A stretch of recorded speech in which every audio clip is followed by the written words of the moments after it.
مفتی طارق مسعود کے بیانات کے لیے طارق مسعود آفیشیل کو سبسکرائب کریں۔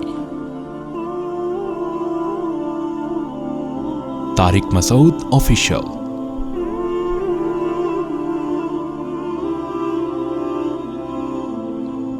بقرعید کی جو قربانی ہے وہ اصل میں یہ درس دیتی ہے کہ آپ اپنے آپ کو اسلام کے سپرد کر دیں، اسلام کو اپنے حساب سے چلانے کی کوشش بولو نہ کریں۔ رسول اللہ صلی اللہ علیہ وسلم سے جب پوچھا گیا کہ قربانی کیا ہے تو آپ نے کیا فرمایا؟ سنت ابیکم ابراہیم، تمہارے باپ ابراہیم کی بولو سنت۔ کیا مطلب؟ اس حدیث میں بہت ساری باتیں چھپی ہوئی ہیں، بہت ساری علم و حکمت کی باتیں۔ دیکھو، دنیا میں اس سے بڑا کوئی ظلم نہیں ہو سکتا کہ ایک انسانی جان کو قتل کیا جائے۔ ہو سکتا ہے؟ بولنا پڑے گا آپ لوگوں کو، ہے بھائی؟ کسی انسانی بلکہ کسی بے گناہ جان کو قتل کیا جائے، چاہے وہ جانور ہی ہو، انسان تو دور کی بات، بلا وجہ کسی جانور کو قتل کرنا بھی، بھائی پھر ویڈیو بنا رہے ہیں، ہلو بھائی ویڈیو نہیں بنائے، بلا وجہ کسی انسانی جان کو قتل کرنا ساری دنیا میں غلط سمجھا جاتا ہے، اور اسلام میں بھی کیا یہ عمل حرام ہے۔ کسی بھی جان کو، وہ جان اگر انسان کی ہو تو یہ جرم اور زیادہ بولو بڑھ جاتا ہے۔ نمبر 3، وہ جان اگر مسلمان کی ہو، کلمہ گو کی ہو، تو یہ جرم اور بھی زیادہ، بولتے کیوں نہیں یار، بڑھ جاتا۔ مسلمان کا قتل کرنا اور بڑا جرم ہے۔ وہ جان اگر کسی رشتہ دار کی ہو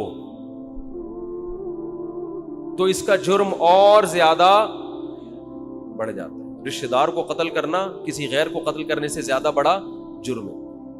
رشتہ داروں میں سب سے مضبوط رشتہ اولاد کا ہوتا ہے۔ اس کی دلیل یہ ہے کہ آپ کے مرتے ہی سب سے زیادہ وراثت کس کو ملتی ہے؟ اولاد کو۔ اس لیے اسلام نے سب سے گہرا رشتہ کس کا مانا ہے؟ اولاد کا۔ تو اولاد کو قتل کرنا قتل کی نوعیت میں اور بھی بڑا جرم۔ کیا خیال ہے بھائی؟ تو باپ کو حکم دیا جا رہا۔ اچھا، چھٹی بات، اولاد بھی ایسی جو بے قصور ہو۔ بعض دفعہ اولاد نے کچھ ایسے کام کیے ہوتے ہیں، آدمی غصے میں آ کے مار دیتا ہے اس کو، وہ بھی غلط کرتا ہے، قتل تو پھر بھی جائز نہیں ہے۔ لیکن اولاد اگر کیا ہو، معصوم اور نیک، کوئی قصور نہیں ہے اس کا، اس کو قتل کرنا اور بھی بڑا جرم۔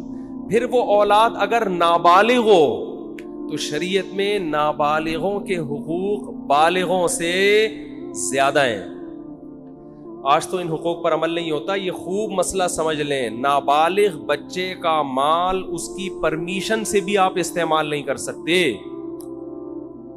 نابالغ بچہ صدقہ کرے گا تو شریعت میں وہ کالعدم ہے، کیونکہ اس کو یہ حق نہیں ہے کہ اپنا مال کسی کو دے دے۔ وہ ابھی نہ سمجھے، شریعت نے اس کے تصرفات اور اس کے اس قسم کے افعال کو کالعدم قرار دیا ہے۔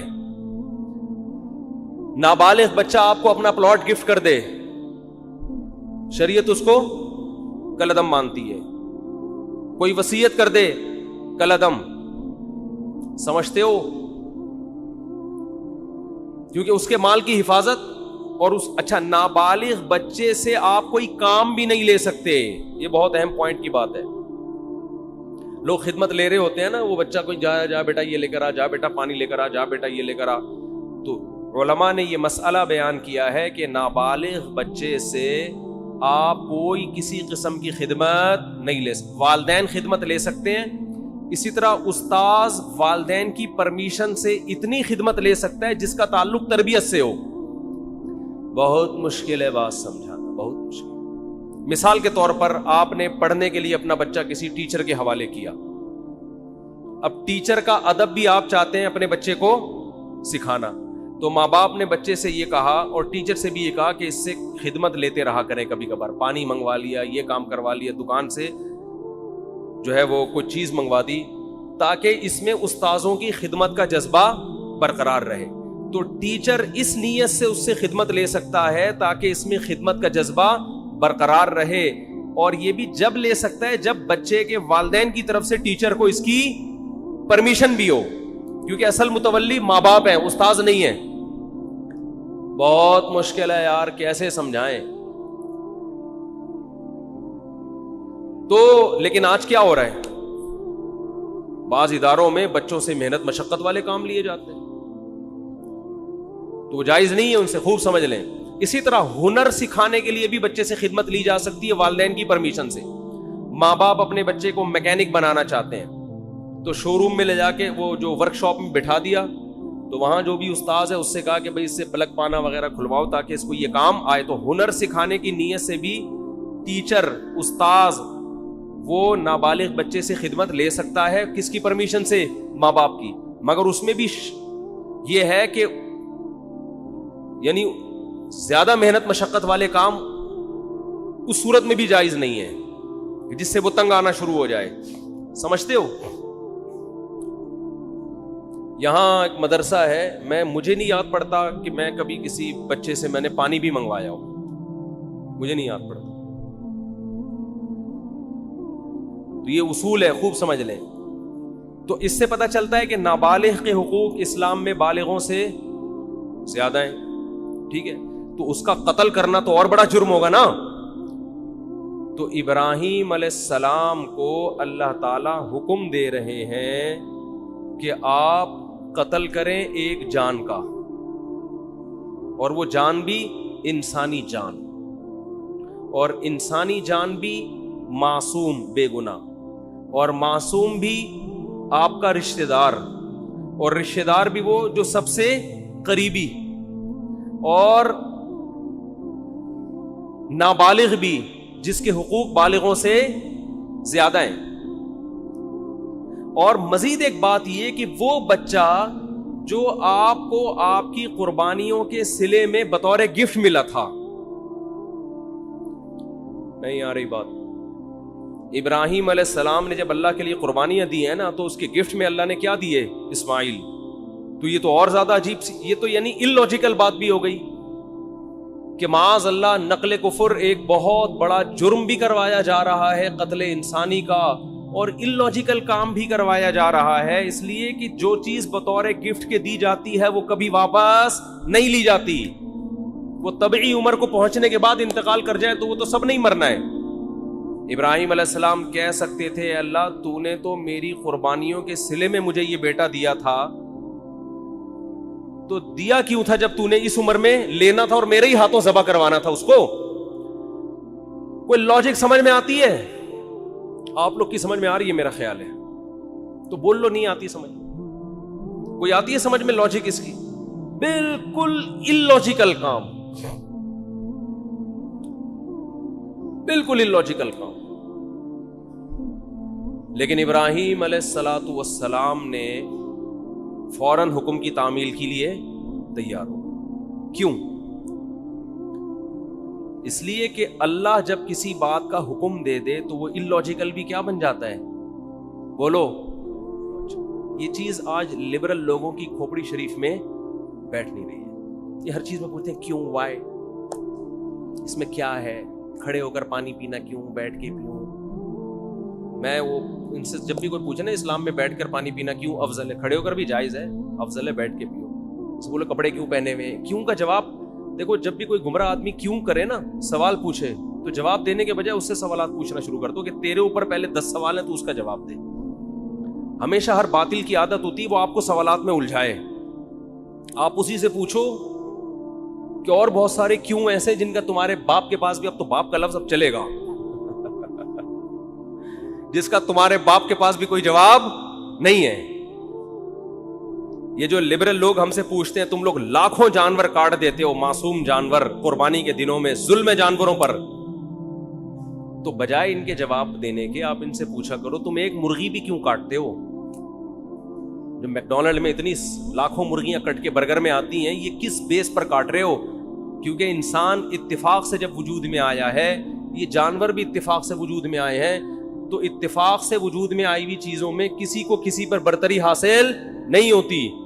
جتنا حق زندہ رہنے کا اس دنیا میں انسان کا ہے اتنا ہی حق مرغیوں کا بھی ہے. آپ کہہ سکتے ہو کہ جانور بھی تو ایک دوسرے کو کھاتے ہیں, تو وہ تو جانور ہے نا, وہ تو گدھے ہیں. ان کو تو سینس نہیں ہے, آپ کو تو کھوپڑی دی اللہ نے. اللہ کو نہیں مانتے, چلو فطرت نے دی آپ کو کھوپڑی, اور آپ کے پاس کھانے کی دنیا میں اور کم چیزیں. دال کھاؤ, ماش کی دال میں اتنا پروٹین ہے, گوشت کی ضرورت کافی حد تک پوری کر دیتی ہے ماش کی دال. ہندو کھاتے ہیں نا دالیں, کھا کھا کے تو 99 سال زندہ رہتے ہیں. تو کوئی زندہ رہنے کے لیے گوشت کھانا ضروری نہیں ہے. اسلام نے جو ہمیں گوشت کھانے کا حکم دیا وہ تو اور بہت سارے, اس میں تو ابھینندن کی وجہ سے قائم ہے. یہ اس میں تو یہ کہا بھائی وہ آئے گا تو تم گوشت کھاؤ گے تو اوپر جا کے اس کو چائے پلا کے رخصت کرو گے. دالوں پہ یہ کام, جو دال پہ سیٹ ہو گیا, جو سبزی پہ سیٹ ہو گیا, وہ یہ کام 10-20 سال امریکہ نے افغانستان میں گھاس کھائی کہ نہیں کھائی؟ 20 سال امریکہ نے افغانستان میں کیا کھایا ہے؟ گھاس کھائی ہے. آگے سے افغان لڑے ہیں, تو اگر افغان سبزی خور ہوتے 20 سال لڑتے؟ کیا ہو گیا بھائی؟ 20 سال یہ دمبے کھا کے لڑے ہیں میرے بھائی. یہ سبزیوں پہ لڑائیاں نہیں ہوتی. تو گوشت کے تو سائیڈ افیکٹ ہیں کہ اس سے لڑتا ہے آدمی. تو لبرل لوگوں کو تو گوشت کی پیس, وہ کیا ہے, لو پیس چاہتے ہیں نا دنیا میں, اور بھی 2-4 اس طرح کے الفاظ ہیں, پیس, لو, اور کیا ہے, خیر وہ سوچتے رہیں بعد میں بیٹھے. تو یہ تو پیس فل دنیا چاہتے ہیں, اس میں تو گوشت ہونا ہی نہیں چاہیے. آپ کو تو چاہیے کہ آپ ہندوؤں کی طرح گائے, وہ تو ہندو صرف گائے کی خدمت کرتا ہے, آپ کو چاہیے آپ بھینس کی بھی کریں, بکری کی بھی کریں. تو ہم تو لاکھوں جانور کاٹتے ہیں, ہم پر اعتراض نہیں ہوتا, کیونکہ ہم کس کے حکم پہ کاٹتے ہیں؟ وہ تو اگر اولاد کو کاٹنے کا حکم دیتا اس کو کاٹ دیتے بھائی, جیسے ابراہیم علیہ السلام نے کہا کاٹ دو بس. جب illogical کام اللہ نے کہہ دیا تو وہ illogical رہا نہیں ہے, وہ لاجیکل, وہ سراپا لاجک سے بھرا ہوا کام ہے. وہ خدا ہے بھائی, ہم تو خدا کے غلام ہیں, ہمیں پیدا. اگر اللہ ابراہیم علیہ السلام کو حکم دیتا اسماعیل کو کاٹو, وہ نہیں کاٹتے. اللہ ویسے ہی بھی تو اٹھا سکتا تھا نا. کتنوں کے بچے 7-8 سال کی عمر میں ٹرک کے نیچے آ کے ہلاک ہو جاتے ہیں, وباؤں سے مر جاتے ہیں. تو وہ تو اللہ کو ویسے بھی حق حاصل ہے کہ, تبھی تو اللہ قرآن میں کہتے ہیں کہ تم اللہ کی راہ میں صدقہ خیرات کرو. انسان کہتے ہیں اللہ میں خیرات کروں گا میں تو غریب ہو جاؤں گا, تو قرآن بار بار کیا کہتا ہے؟ یبسط الرزق لمن یشاء ویقدر, جس کے لیے میں چاہتا ہوں رزق کے دروازے کھول دیتا ہوں, جس کے لیے میں چاہتا ہوں تنگ کر دیتا ہوں. تو یہ تو میرے ہاتھ میں ہے, میں تمہیں ویسے بھی غریب کر سکتا ہوں, صدقہ دو. اگر اس سے غریب ہو بھی گئے ثواب تو ملے گا نا. اول تو ہوگے نہیں, اللہ دے گا مال تمہیں. تو ہمارے پاس تو دلیل ہے ہمارے رب کی طرف سے, اس نے ہمیں حکم دیا بقرعید کے 3 دنوں میں اپنے حبیب سے کہلوا دیا صلی اللہ علیہ وسلم, اللہ کو جانور کا خون بہانے سے زیادہ کوئی عمل محبوب, بولو نا بھائی, نہیں ہے. تو ہمارے پاس تو دلیل ہے کہ ابراہیم کو اللہ نے حکم دیا اپنے بیٹے کو ذبح کرو. اولاد کا ذبح کرنا illogical کام, کسی انسان کو کاٹنا illogical, لیکن اللہ کے کہنے سے کیا بن گیا؟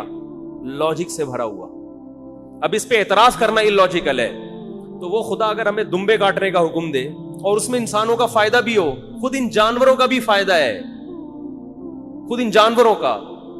اگر یہ جانور نہ کٹیں تو یہ تو بڑھاپے میں ان کو کون پوچھے گا؟ آپ انڈیا میں گایوں کی حالت دیکھو, بوڑھی گایوں کی, جن کو ماں جب بنایا ہے تو ماں جیسا بڑھاپے میں سلوک تو کرو ان کے ساتھ.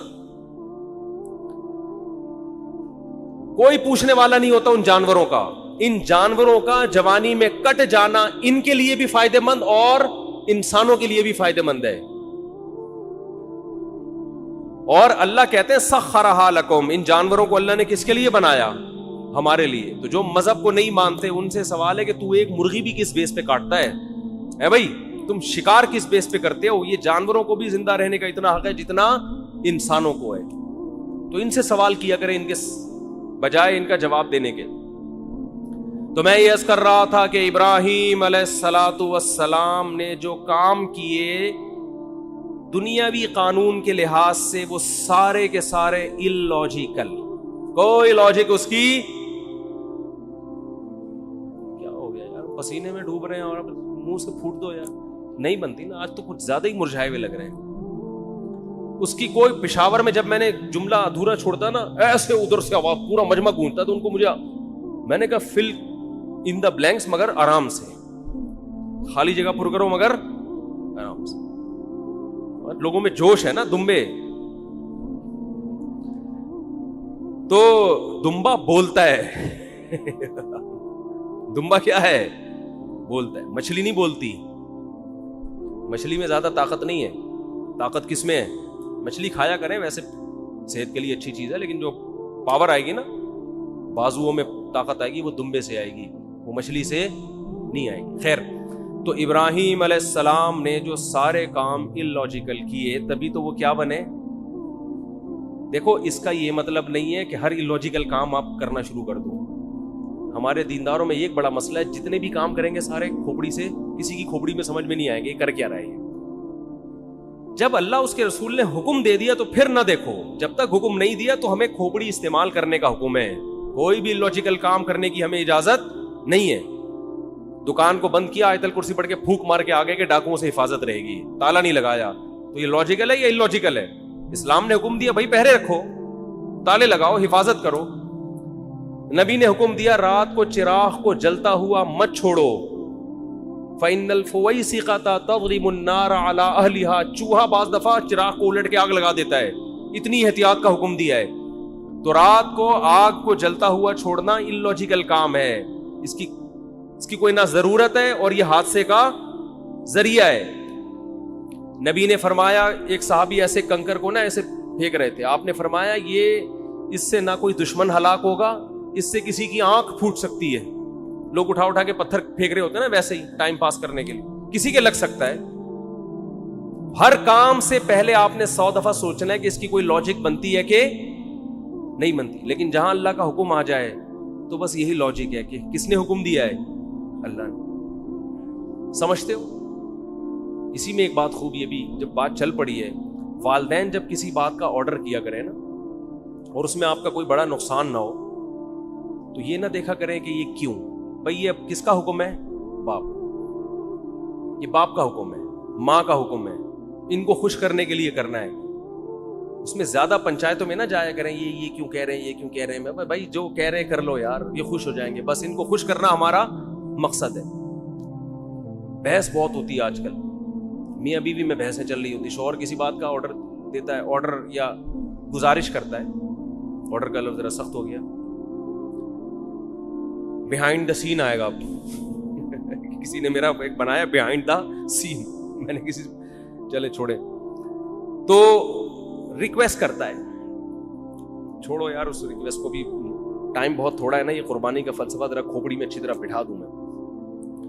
تو ہم جو جانور ذبح کرتے ہیں, کیوں؟ کوئی ہم سے پوچھے کیوں, وجہ کیا ہے بھائی؟ کس نے حکم دیا؟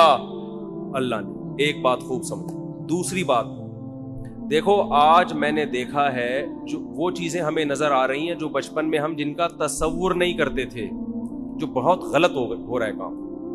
بقرعید کے جو ایام ہیں ان میں روزہ رکھنا کیوں حرام ہے؟ اس لیے کہ یہ گوشت اللہ کی طرف سے ضیافت ہے اپنے بندوں کے لیے. اس کا مطلب بقرعید میں ہمیں یہ گوشت کھانا چاہیے. یہ تکبر ہے گوشت سے اجتناب کرنا بقرعید کے ایام میں. میں حیران ہوتا ہوں, بقرعید کے دن دعوت کر رہے ہوتے ہیں لوگ, چکن کھلا رہے ہوتے ہیں, چکن بریانی پکائی ہوئی ہے. بھائی یہ تو بہت برا عمل ہے, مسلمانوں کا شعار ہے یہ قربانی کا گوشت. کس بیس پر آپ چکن پکا رہے ہو؟ کوئی پرہیز ہو کسی کو تو ایک الگ بات ہے, کہہ رہے جی مہمان زیادہ آ گئے تو چکن کھلا رہے ہیں. ہمارے نبی کھانے پینے کے شوقین نہیں تھے, بہت قناعت, جو کی روٹی, کھجور, وہ بھی 40 دن گھر میں چولہا نہیں جلتا. لیکن بقرعید کے دن آپ صلی اللہ علیہ وسلم قربانی کے گوشت کھانے کا اتنا اہتمام کرتے کہ بقرعید کے دن پہلا نوالا جو آپ کے حلق مبارک میں اترتا وہ قربانی کے گوشت کا, کہ اللہ کی طرف سے ضیافت ہے تو ہم گوشت کا انتظار کریں گے. ہمارے ہاں لوگ گوشت کو گوشت کے طور پہ دیکھ رہے ہیں, اللہ کی ضیافت کے طور پہ نہیں دیکھ رہے, اس کو گوشت لے رہیں گے. ایک صاحب ہیں ڈیفنس میں, انہوں نے قربانی کی ساری قربانی صدقہ کر دیتے ہیں, اپنے گھر میں کرتے ہی نہیں قربانی. میں نے کہا کیوں؟ کہہ رہے یار ہم تو پورے سال گوشت کھاتے ہیں, تو اس لیے میں گھر میں قربانی نہیں کرتا, سارا ادھر ادھر, بس گھر میں ہمارا دکان سے ہی آ رہا ہے. یہ بہت بری حرکت ہے. بھائی آپ کو اللہ اس لیے تھوڑی قربانی کروا رہے کہ پورے سال آپ جو بیچارے دال کھاتے ہیں تو وہ گوشت کھا لیں، اس لیے تھوڑی کروا رہے اللہ قربانی. جب کوئی عزت دار آدمی آپ کو دعوت دے اور کہے کہ ہماری دعوت میں آئے، آپ پوچھیں کیا پکاؤ گے، وہ کہے میں قورمہ بریانی، اور آپ دعوت سے شارٹ ہو جائیں. اگلے دن وہ فون کر کے پوچھ رہا ہے آپ میری دعوت میں کیوں نہیں؟ آپ کہتے ہیں یار ہم تو صبح شام پیزا برگر کھانے والے لوگ ہیں، روز کھاتے ہیں، یہ قورمے بریانی تو یہ ہمارے لیے کوئی اتنی ویلیو نہیں رکھتی، یہ تو ہم اپنے غریبوں کو کھلاتے ہیں. اس کو غصہ آئے گا کہ نہیں آئے گا؟ کیا ہو گیا بھائی؟ او بھائی ابھی اس کے قورمے کو نہیں دیکھا جائے گا، اس کی نسبت دوست کی طرف کی جائے گی کہ میرا بچپن کا دوست ہے، اس نے وہ بے شک دال چاول کھلائے، آپ جائیں گے نوالے بھر بھر کے شوق سے کھائیں گے، تعریفیں بھی کریں گے. آپ کی ماں نے بھنڈی پکائی ہو ہے بھائی، مسور کی بھنڈی تو بہت اعلیٰ غذا ہے، مسور کی دال جو اللہ دشمنوں کو بددعا، جب کیونکہ بہت خشک ہوتی ہے، مسور کی دال بہت خشک ہوتی ہے، مسور کی دال پکائی آپ کی والدہ نے، لیکن دال چاول مسور کی دال بہت اچھی ہوتی ہے. میں یہ وضاحتی بیان اس لیے کرنا پڑتا ہے کہ پھر لوگ دال چاول دعوت کرتے ہیں نا تو کچھ اور چیز لے آتے ہیں سامنے. تو آپ کی والدہ نے محبت سے مسور کی دال پکائی تو آپ محبت کے اظہار میں لقمے بھر بھر کے کھاؤ گے کہ نہیں کھاؤ گے؟ تو یہ تکبر ہے کہ ڈیفینس میں رہنے والا آدمی کہہ رہا ہے یار ہم تو پورے سال گوشت کھاتے ہیں، ہمیں کیا ضرورت ہے؟ وہ بھائی شوق سے کھاؤ، تواضع کے ساتھ کھاؤ، یار ہم تو اللہ کے رزق کے محتاج ہیں، اللہ تیرا فضل ہے کہ تو ہمیں کھلا رہا ہے. حقیقت ہے اللہ نہ کھلائے تو ہم تو بھوکے مر جائیں. تو اس میں شوق سے نبی صلی اللہ علیہ وسلم نے، روایت میں آتا ہے 100 اونٹ نہر کیے، 60 اپنے ہاتھوں سے، باقی حضرت علی سے. ہر گوشت ہر جانور میں سے تھوڑا سا آپ نے نوالا لیا ہے اس میں سے. تو اس لیے اس میں تکبر بھی ٹھیک نہیں ہے کہ ہمیں کیا ضرورت ہے، ساری قربانیاں ادھر کر دی، بھائی کچھ نہ کچھ گوشت رکھو. اور کنجوسی بھی ٹھیک نہیں. بعض لوگ اللہ کی ضیافت کو جو قبول کرتے ہیں تو اگلے سال بقرعید تک وہ ضیافت ہی چلتی رہتی ہے ان کی. محرم کے حلیم کس سے پکڑے ہیں؟ ہے بھائی، اتنی بھی کنجوسی ٹھیک نہیں.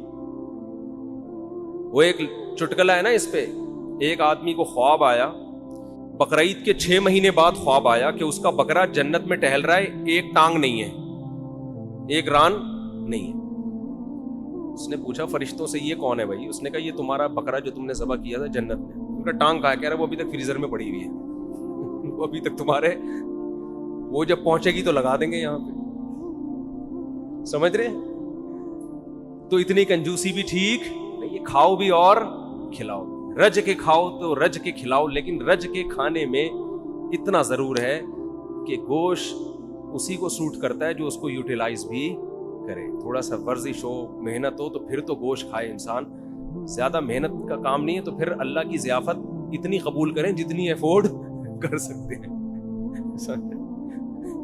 میرے بیان سن کے چربیاں کھا کھا کے پتہ چلا آغا خان میں پڑے ہوئے ہیں، لیکن کھائیں ضرور. اور ایک اہم بات یہ بھی کہ جو غریب آدمی ہے جسے پورا سال گوشت کھانے کو نہیں ملتا، وہ اگر قربانی کرتا ہے تو فقہا کہتے ہیں اس کے لیے اسٹور کرنا یہ صدقہ کرنے سے زیادہ بہتر ہے. سمجھتے ہو ایسے غریب بھی ہیں جو بیچارے پورے سال گوشت نہیں ملتا، ان کے بچے ہیں، فیملی ہے، تو اس کے لیے اسٹور کرنا یہ صدقہ کرنے سے زیادہ بہتر ہے، کیونکہ اپنے بچوں کا حق دوسرے کے بچوں سے پہلے.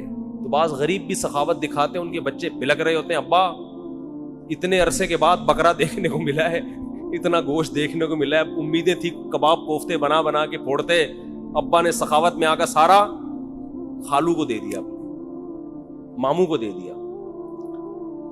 تو فقہا نے مسئلہ بیان کیا ہے کہ بھائی اگر کوئی آدمی غریب ہے، اس کے خاندان بڑا ہے، تو پورا گوشت اسٹور کر لے.